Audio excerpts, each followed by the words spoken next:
So the next morning we had measured spectrophotometrically the pH in that tank that we were increasing the bubbling on, and it turns out the pH was still too low, meaning that the CO2 was still too high. Even though it looked like it was working based on the pH probe, apparently it wasn't actually working.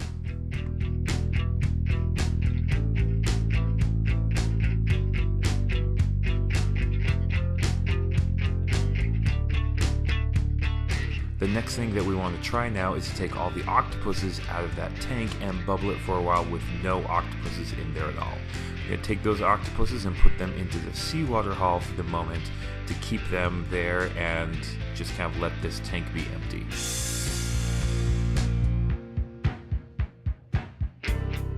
The hope is that without any octopuses actually breathing in that tank and adding CO2 to the tank, that'll be easier to bring the CO2 down in that tank. Once we have the CO2 brought down sufficiently, hopefully we will add octopuses back one by one to see how many octopuses can we have in that tank and still keep the CO2 down.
Okay, so we got all of them out, and we need to top off the tank conveyor and start bubbling the stickings out of it.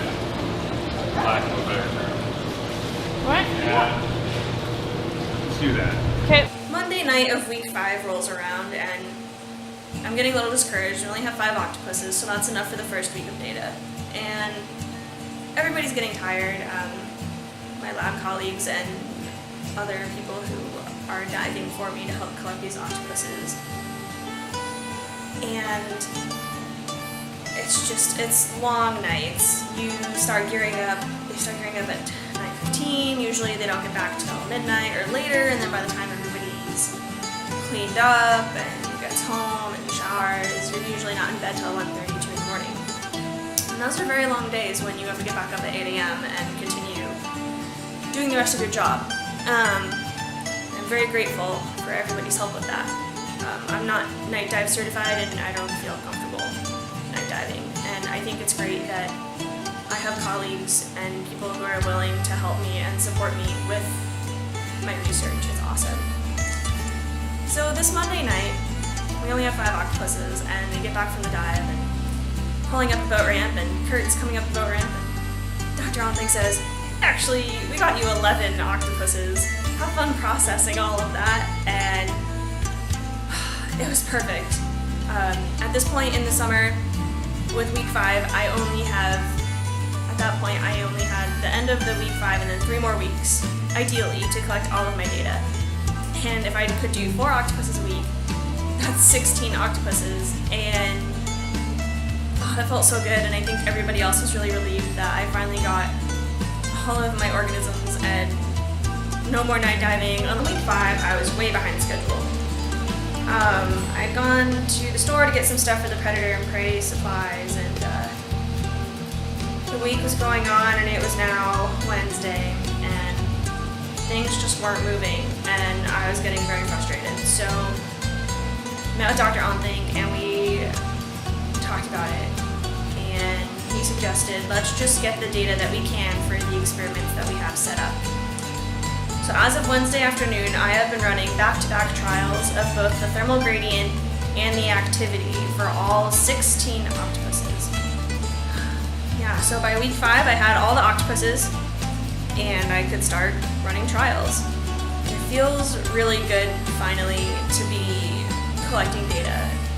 Even though I'm doing trials back-to-back, and doing 2 activity runs a day, which are both 10 hours, and 5 to 6 thermal gradient tests a day, which are 3 hours each. I'm working really long days, but it feels so good to finally be actually collecting data for my master's project 5 weeks into the summer.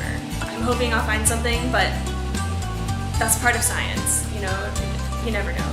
And it just feels good to finally have some things worked out. So it's Friday afternoon, I have 2 more trials going today. I should be done around 8:30, and then I'll get to take the rest of the day off, and then keep up this pace. I'm gonna start again early Sunday morning and keep pushing through, and hopefully I'll have 2 full sets of data by the end of week 6.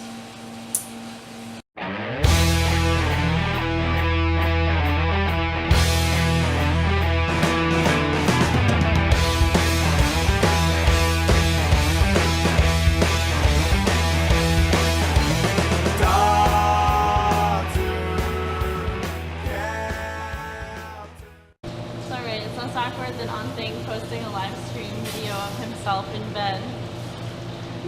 Have you heard about that yet? I'm sorry, what? Yeah, that was awkward. What? What'd you do? He was testing out live streaming, and then he didn't realize that it would automatically upload to our channel on YouTube. It wasn't our channel, it was my own personal Oh, to channel. his personal channel on YouTube. And after he finished recording this thing, which was titled like myself in bed, and uploaded it onto YouTube. And then he didn't know it was there for like what, a day?